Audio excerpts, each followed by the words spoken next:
All right, we are here today with Gavin Bruce, and we're going to talk to him about his work, how the pandemic has affected him, and kind of just how his general well-being is doing right now. Hey, Gavin, how you doing? I'm doing good. How about you? Good, man. I'm hanging in there. So can you just tell us a little bit about your work as an artist and kind of how you've moved into like, because you've kind of done illustration for a while. You've also been a musician forever, pretty much, right? Yeah. And then, so maybe just tell us a little bit about your artwork, and then we'll go into your music as well. So, Yeah. So I've been doing drawing pretty much since forever, like since I was a little kid. Like I can't remember not, drawing and doodling stuff all the time. Um, and I kind of let it go for a while. Like after high school, I stopped doing it for a long time, and then I kind of picked it up again, and I've been getting more and more into it. And I've sort of like kind of been developing more or less a style kind of maybe in the last year or so. There's been one kind of developing. Before it was kind of just a hodgepodge of whatever, but I feel like there's kind of a consistency starting to develop. And yeah, I think it's sort of like stylistically, I guess. If I could like describe it to somebody who can't see it in front of them, like it's almost like a mix of like old school political cartoons from like the 1890s and early 1900s mixed with kind of like 90s cartoon a little bit. So it's kind of like both of those. fairly accurate, actually. I've been thinking a lot about this. Good, good, good to know. Yeah, I found it interesting because I've known you for quite some time. I don't think I knew you drew or even had an interest in really making art until probably the last year or so. And so interesting. And then to find out that you're a really awesome illustrator was also like, dude, this is amazing. And Sorry, you kind of froze there for a minute. oh yeah, sorry. I was talking about how are you there? Can you hear me at all? Can you hear me now? Oh. Yeah. The audio should keep, as long as you can hear my audio, you should be fine. Okay. Yeah, I got caught in a time warp there Gotcha. for a minute. Oh, the internets and the things it does. So yeah, I was kind of referring to how you have kind of started coming out more with your arts and showing it to a broader audience, because I feel like have you really shown your artwork a whole lot besides just kind of on an Instagram platform? Or No, pretty much just on Instagram. Like I had one like dual show with another artist. This was like a couple years ago now at a like a gallery and I mean, I guess more of a shop, like more of a retail shop than a gallery, but over in San Francisco. And a friend of mine was working there doing like printing, like silk screens and stuff like that. And so she worked with her, colleagues there to kind of like, do this thing and promote it and stuff. So I had some pieces up, I think about maybe 10 pieces. And I think the other artists had about that many. And it was just, yeah, it was cool. Other than that, I haven't done any shows, and I'm like really bad at self-promoting. So that's like something that I really have to work on a lot. And I've been like, actually with some of the time that I've had here when I'm not, working my sort of 9 to 5, because I'm still working from home. And when I'm not like doing the actual drawing, I've been trying to research more about the kind of, like promotional and sort of brand and like sort of business side of things, just kind of help define more. So I said I've been thinking a lot about like, what my art looks like, or what like the consistent sort of like aesthetic is. That's why I've been thinking about it a lot, is because I've been watching these tutorials and like reading stuff online and everything to try to sort of figure out what it's all about. I mean, it's a great time to do it, right? Like, I mean, you have the reflect on the things you're making. And I know you do like some pretty important work with the downtown Modesto stuff. But I just gotta say, like, your illustrations, they kind of blew me on my feet when I first saw them, because I was like, this is Gavin's work. Oh, Gavin drew. And then so kind of seeing your work, and then like they're like these strangely like odd political folk cartoons, which are just with these huge sceneries, and they all have connotations kind of towards the valley. So it's also very interesting to Yeah.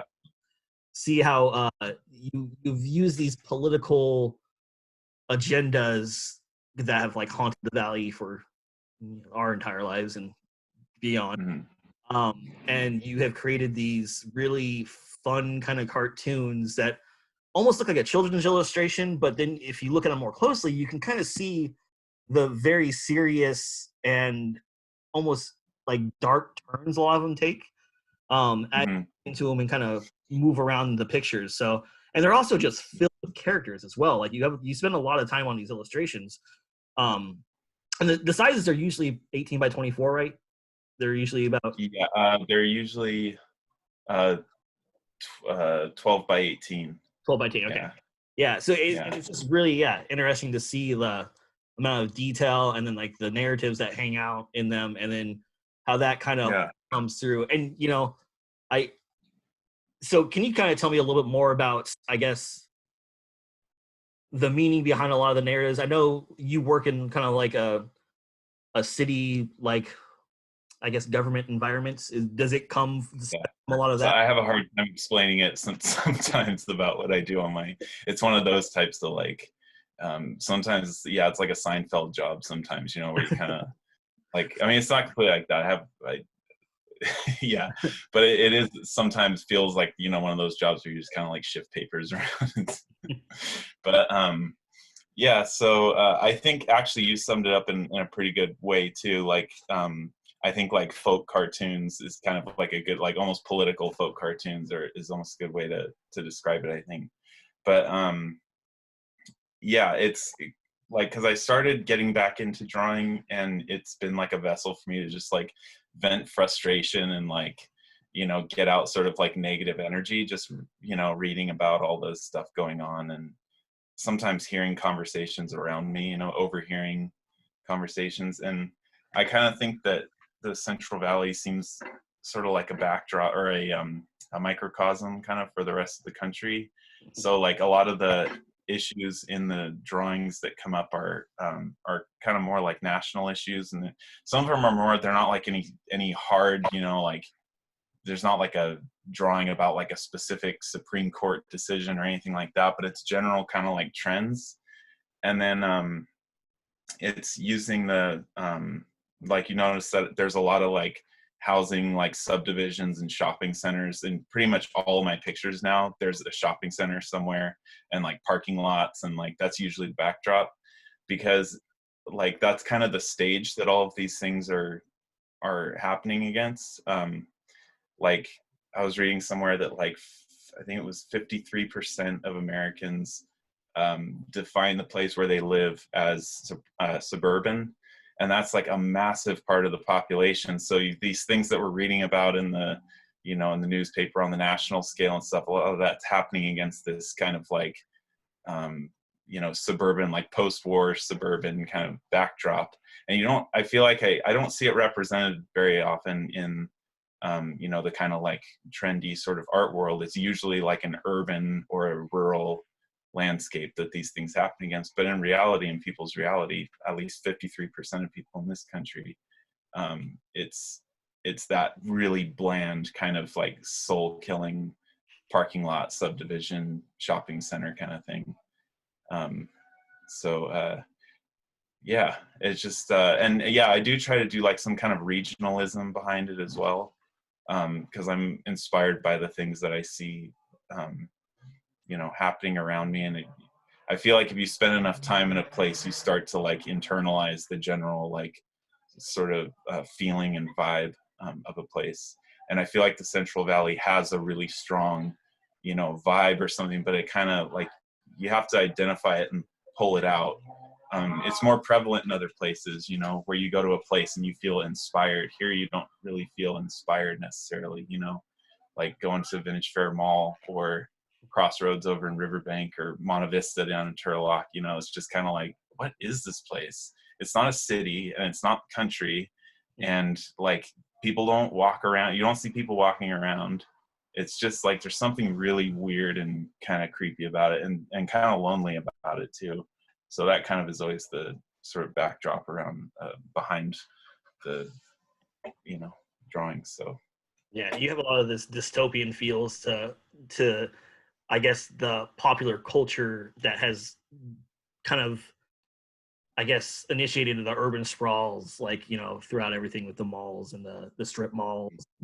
I really like the empty parking lots in a lot of your thing, because I mean 90% yeah, of, I mean, you figure, I mean, a mall is only open for maybe 12 hours at most a day, right? And it's probably yeah, about 4 hours, but the amount of space those things take up is, I mean, it's crazy. yeah, and to kind of like see how you see that in your drawings is always like, it just, I'm like, oh yeah, that I mean, that's a giant waste of space, like pretty much, like, I mean, it's, Yeah, I it's think like connecting it with like kind of a historic, like, so it's another sort of like aspect of the drawings is connecting the sort of like past, present, and future, because in these landscapes that we live in, these kind of suburban landscapes, you get the impression that nothing was there before whatever is there now, and that there's nothing, like it's not going to be there in future generations. Like the Buffalo Wild Wings wasn't there 20 years ago, and it definitely wasn't there 200 years ago, and it's Mhm. probably not going to be there in 20 years. It's going to be something else, or more likely the building itself will be knocked down and there will be some other chain restaurant, whatever that is, in 20 years, Yeah. built on top of it. And there's no sense of like continuity or connection to other generations, past generations or future generations.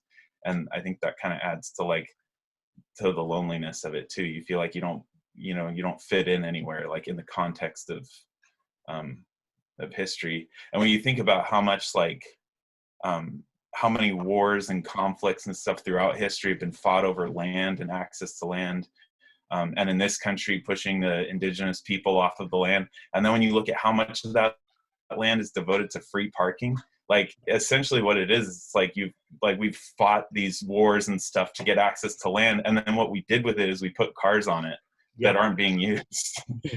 Like, I mean, not to say that anything else would be justified either, like pushing people off their land, and at the same time it's like um, it's the worst possible use of Yeah, like like we're basically, it's like you're kicking it, you're out just to kind of sit on your land, yeah, not do anything it's with like it. I'm You gonna used park to my car on grow, it. yeah, yeah. Your family was there for generations, but now we park cars on it for three Yeah, hours a day. yeah. Yeah, But I've pretty been much. trying to like I've been trying to sort of, and I guess this might be something that COVID's kind of changed a little bit, is at least the last or the one I'm working on right now, and the last one the last like larger one that I did was, they were both kind of more positive. They still have the like, the shopping center, like sprawling kind of thing, but the main like central subject matter is like generally positive. It's all like, kind of music oriented, Okay. like folk music oriented. Um, so like I don't want like all of my stuff to be like super negative, and even like the political stuff I want to try to like get into a place where like the main subject is positive. There's like still like that, you know like darkness and kind of dystopian thing behind it, but there's like, more of like a hopeful or positive message with like the main subject. Trying to So show kind of the history of the area, right? Like we're always looking for better ways to do better things, and mhm. forgetting the past, obviously.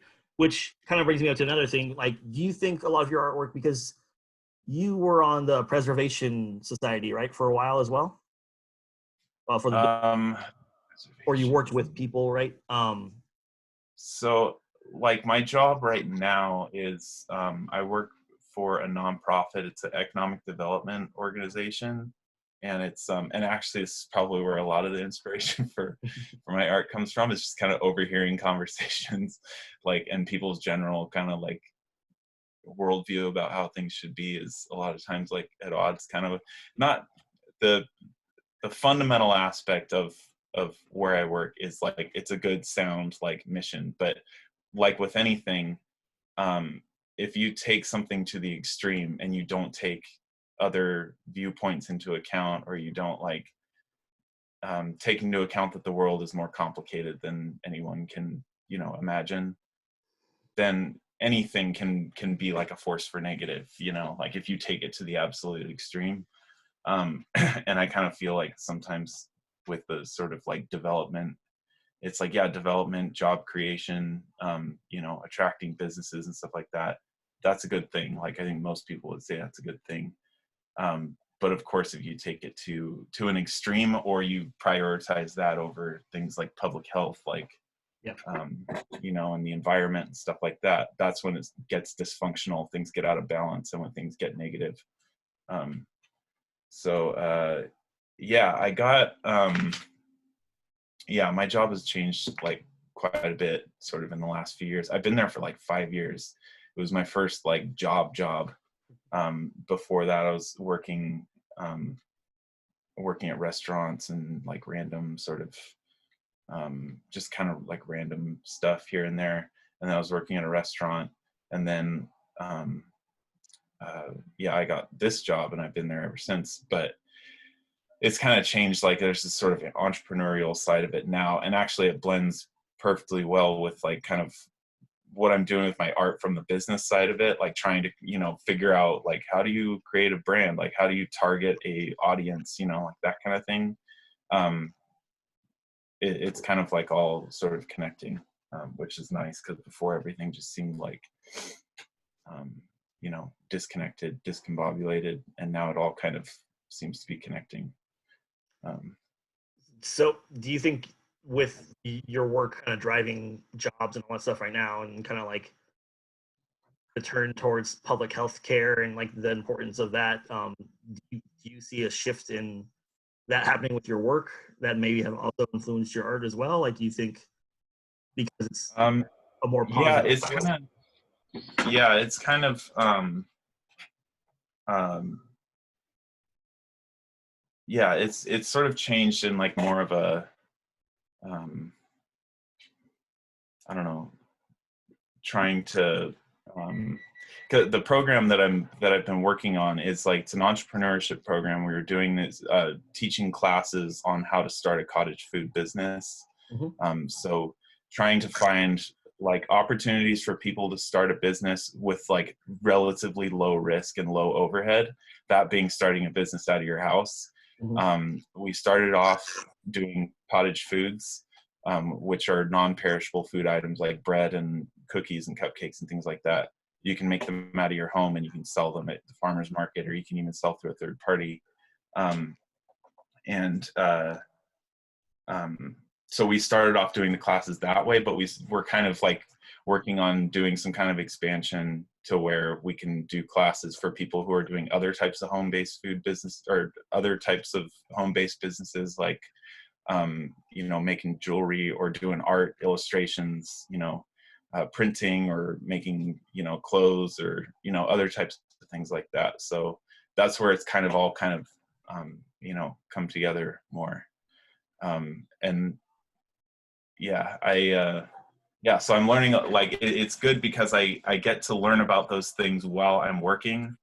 Like, while I'm working my 9 to 5, I get to like learn about those things that we're going to, like provide in our class, but that it's also helping me, on the side with what I'm trying to do with my art at the same time.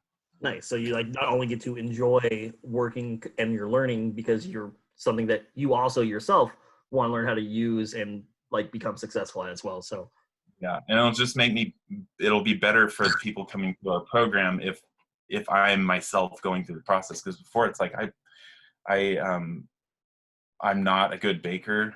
I don't know if I've ever actually baked. Actually, maybe I've baked cookies and like brownies and cornbread, but like other than that, like I've never started a business or anything like that. So I think in going through the process of doing it on my own as well is going to help, and being able to kind of like have at least some firsthand experience. And yeah, you can kind of see what walls people are hitting and why. yeah, and we're gonna have like guest speakers like come in and stuff like that, like to our classes. Like, we'll have someone come in and speak to them, someone who has like firsthand experience, maybe been doing it for a while.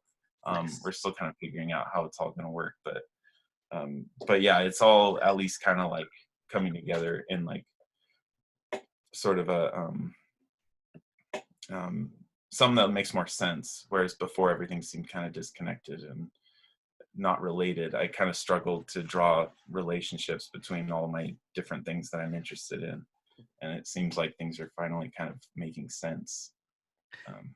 So moving into that, you're also a musician and you've been playing all over for years. How has this affected your musical? Like, yeah, I mean, you're not obviously playing live shows anymore. Have you taken up any like virtual streaming residencies or doing anything like that, or are you just kind of on the back burner? No, my whole like music thing has been like very informal. Like I don't have an intention of making you know, making money off of it or making a living off of it in any way. That's more just kind of like a thing I do on the side. But yeah, so I play the fiddle and or violin or however, it's the same instrument. But mostly like folk music. So it's a lot of like what they call old time music, which is not bluegrass, but it's like the precursor to bluegrass. And like, believe it or not, there's like a community for it, you know, like pretty much any kind of like random niche, you could like find a community for it somewhere. There's like there's a pretty large community of it in the Bay Area, and they have like their square dances and their like, you know, jam sessions and like all this stuff. Like there's a small group in Fresno, and then of course like back east, kind of like where a lot of the music kind of comes from. There are big communities back there. So but yeah, I just kind of like, there's a group of maybe 4 other people that I get together with here locally, and we were getting together over at Contentment Brewing in Modesto. They're a new brewery over by MJC. And so we were going there like once a month for a while and just kind of like hanging out in the corner and playing tunes. They're all like instrumentals, you know, just fiddle tunes and stuff.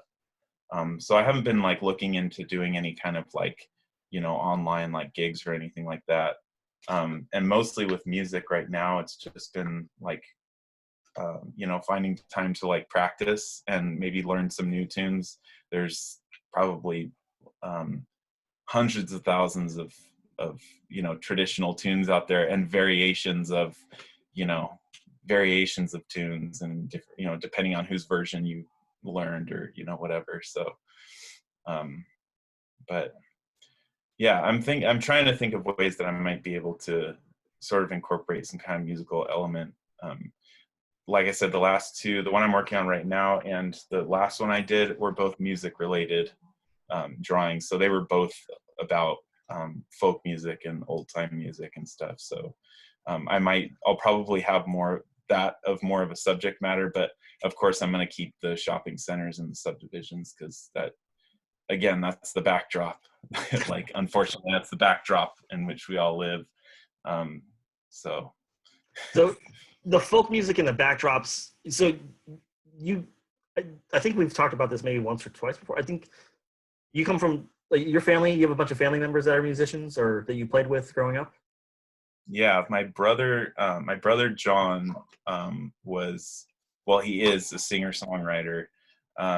He plays multiple different instruments, guitar, drums, harmonica, and he was in a band here locally. This was like back in high school. He was in a band called Hetch Hetchy. He was the drummer, and then he did his own like kind of solo thing after. It was more like that folk music type of stuff. He's always been an influence on me, like musically, and you know, like in a lot of things. You know, he's always been sharing a lot of you know, culture and things, you know, with me. So but yeah, he's a very good songwriter and musician, and then my dad also is he sings and plays guitar. He started writing his own music now, like just recently he started writing songs, but before he played a lot of CCR and the Eagles and stuff like that. Kind of grew up with that. And then yeah, like my extended family, it's same thing. Like, you know, a couple of uncles play guitar and sing and stuff. And when we get together as a family, like bring instruments, and most of the time we ended up playing at least, you know, like one night. It would be like there'd be one night when we'd like, you know, play a lot of music and stuff. So Do you think yeah. that might be the reason why you have that positive kind of vibe in your dystopian backdrops, that like the music in your artwork is kind of derived from the fact that you have these good times and memories of these like musicians and meeting with family members and creating these musical compositions, just hanging out um in this dystopian kind of like, you know, like I don't want to say terrible, but like, you know, like the just the dead valley with like this like infrastructure that's kind of crumbling and all that stuff, and like in your drawings. Do you think that like maybe that's kind of how where that comes from, is like your positive memories are actually from this musical background that you have, and that these Yeah, I think that definitely yeah, I do. Like I of course like I grew up in Modesto, and like as much like frustration that I might have with things like in the valley, and definitely since I moved back I've come to like appreciate it here like a lot more, and understanding like the complexity of the place and the people here and the cultures here and everything, whereas before growing up it was just like there's like what is this place, it's nothing, there's like you know. So and then I left and then I came back and I was like, oh okay, yeah, like I actually got a culture shock moving back here. I lived in San Francisco for like 6 years, and I went traveling around for a while, for about a year, and then I moved back here. And I think it kind of like um, I wasn't expecting a culture shock, so that's probably one of the other reasons. Like, because I was like, oh, I'm from there, like I know that place. yeah, And it's then I weird how moved here, and like, home can shock you.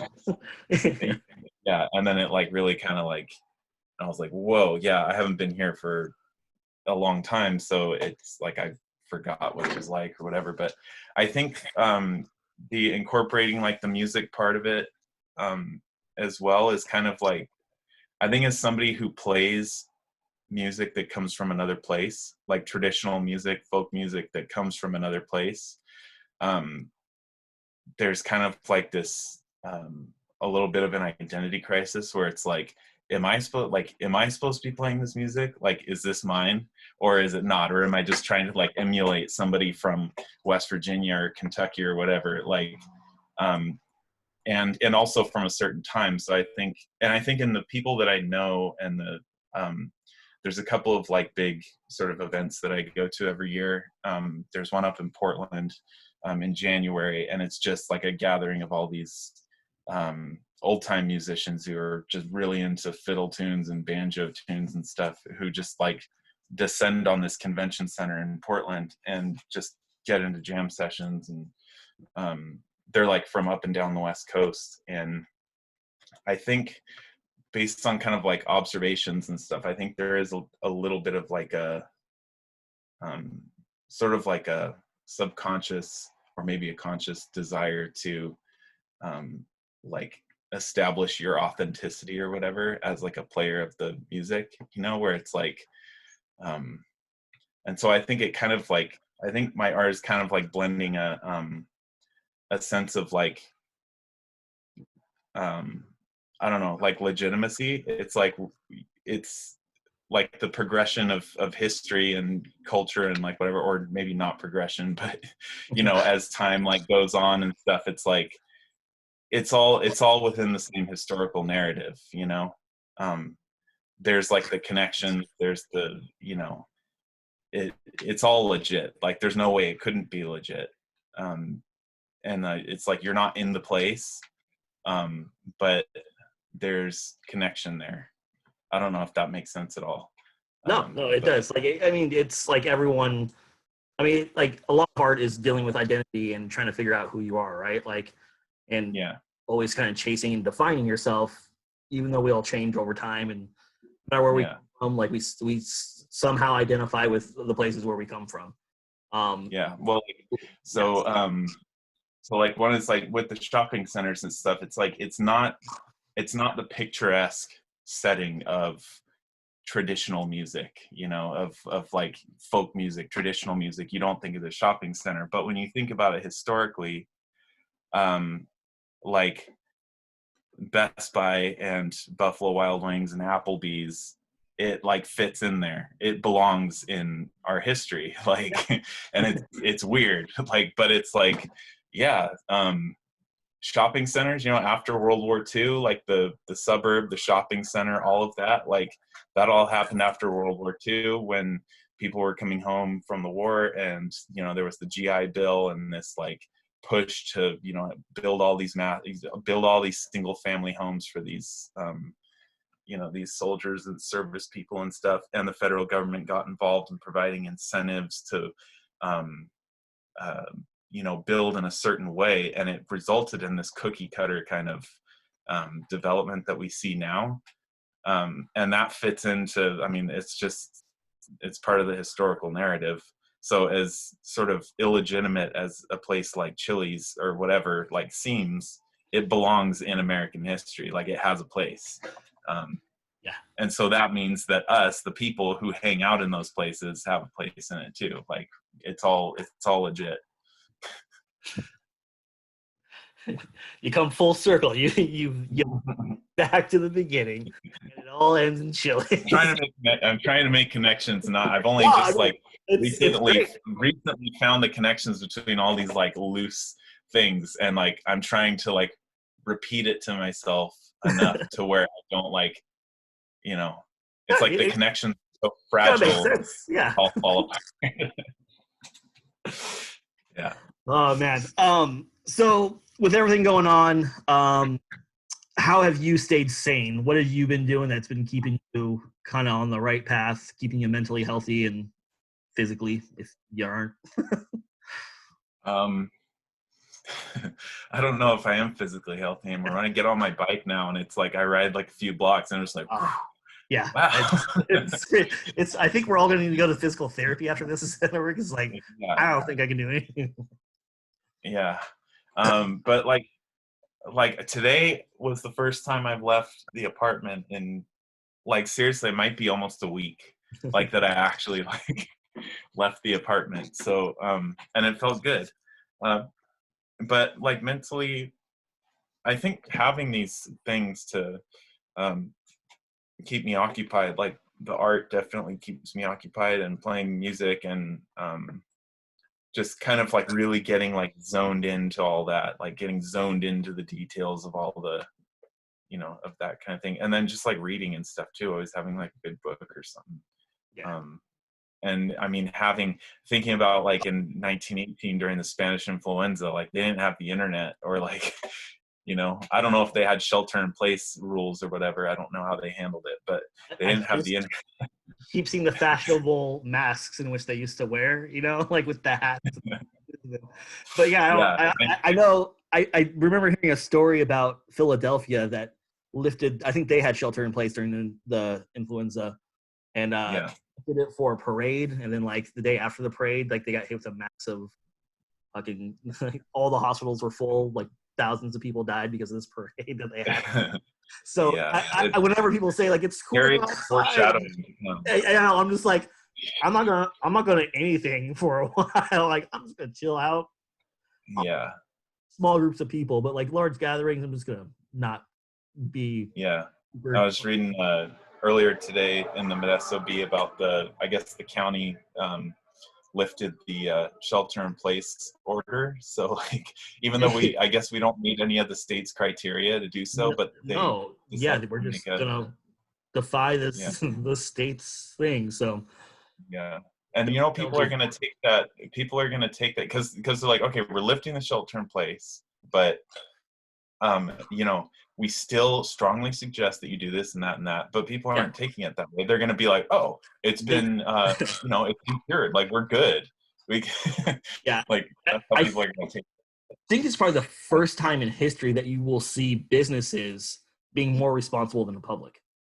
Like they're going to make like, I mean, people, they're still cutting off people from going in stores like at so many at a time. A lot of places are requiring masks before you go in now, which like even with the shelter lifted, like they're still requiring. So it's kind of nice lot of the bigger businesses kind of, I guess, taking care of their workers and their customers, which Yeah. is probably a good thing because you're not going to have any customers if they're all dead. Yeah.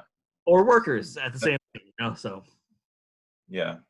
And just thinking about like the connections between different generations, you know, those generations that are long dead and those ones that are still not born, like what are they going to say about, or what are those future generations going to say about us now, like Nothing this nice. generation and the whole situation?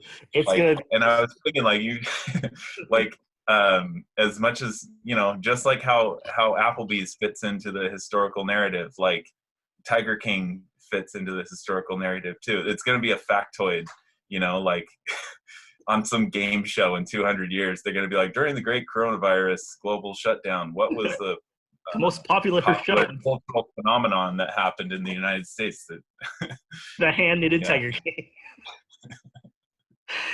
You know what? This is like the third time this specific thing has come up during these talks. And I'm so happy that it has, because like Tiger King, so stupid. Yeah. I'm like, you would never say this. Like, no one would know what the fuck it is if this didn't happen. yeah. Best in the worst. I saw, I think it was a shirt or I think it was a t-shirt or something. It said, "Stop making stupid people famous." And like, I was like, God, you know, he's gonna run for office and he's gonna get elected. Like, he almost he's gonna did. use this statement. He did, yeah, he did run for office before, but you know he's gonna do it again whenever he gets out of jail. Whenever he gets out of jail. If and people are gonna vote for him, and like because they've seen him on TV, you know. Like, yeah. It's gonna be a shit show. Let's hope we're stepping that closer to. You're right. It's that movie that we've all kind of been waiting for it to happen. It's like slowly, it's getting there, Yeah. Oh, like Idiocracy. Oh yeah. Gatorade will soon be our next water. Defend you against the coronavirus. Yeah. Nuts. Sweet, man. Do you have? But yeah, like other than like you know, getting the you know, trying not to get depressed by the news and stuff, like, you know, I think that's the hardest thing, is to sit at home and to want to gain information from everything that's going on outside, but then to also be like, I can't listen to any of this shit. You're like, I that's contradictory to what everyone else is. Are you guys? Yeah. Just, can everyone stop talking about it for like a fucking? Let's just figure out what the fuck's going on, and then we'll continue to talk about it when we know a little bit more about it. Yeah. It's yeah. Do you have any, I guess, advice to anyone who may be having trouble with everything that you could help them out with? Like, is there anything that you have done in particular that has really helped you get through this? Or something you've done, or people that you've hung out with, or anything in particular? I think I mean, if you have like a hobby or an interest or something that you're into, that's definitely like, that's like huge. If it wasn't for those things, like I would have gone crazy a long time ago if it wasn't for those things that I'm interested in. I think yeah, and if you don't, like, maybe, you know, there's like a world of information at your fingertips. Hopefully, I mean, I guess if they're listening to this, they got access to internet. Unfortunately, a lot of people don't have access to internet, which is awesome. horrible right now.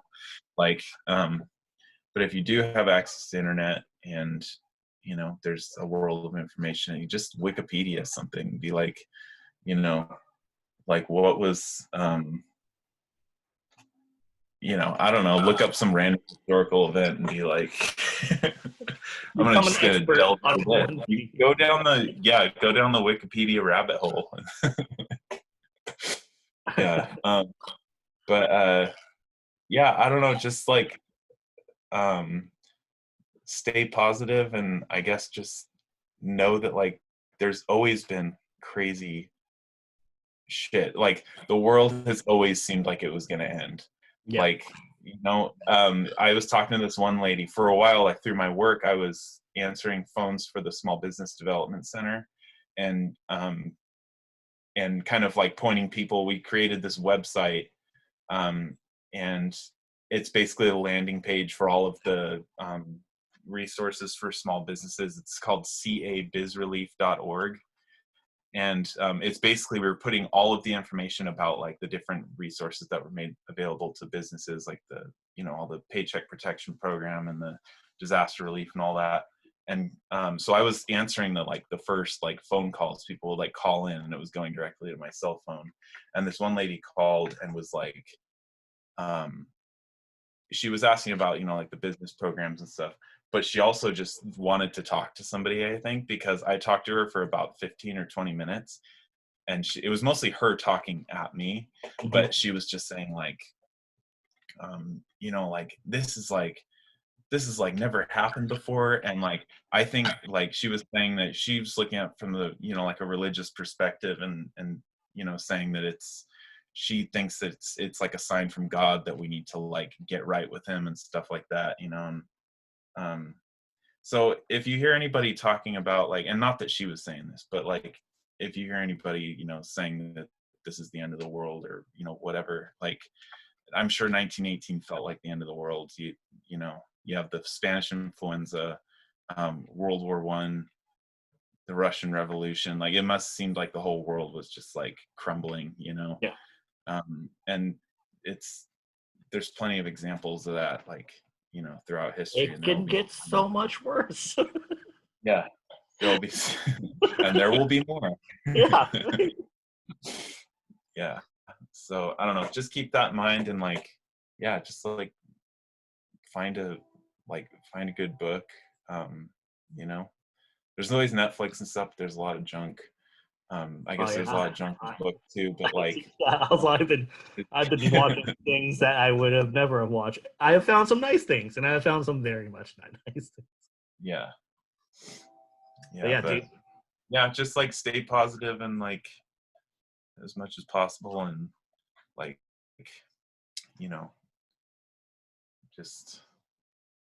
just be positive. Well, and vote, like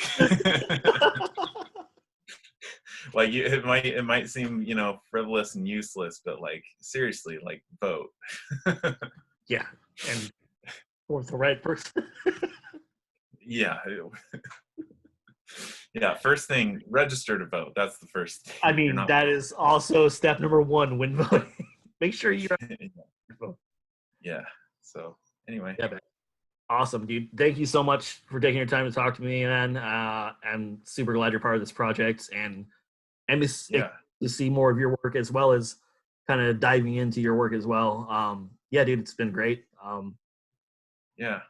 Stay safe. And I'll be continuing to post stuff on Instagram. I'm gonna come up with a website at some point, put together a website, and I'll provide that on my Instagram too, so that I can let me know when you get that up, and I'll share that too. All right, will do. Well, yeah, thank you for inviting me and having me on the program, and yeah, no problem, man. it was good. Let's stop recording right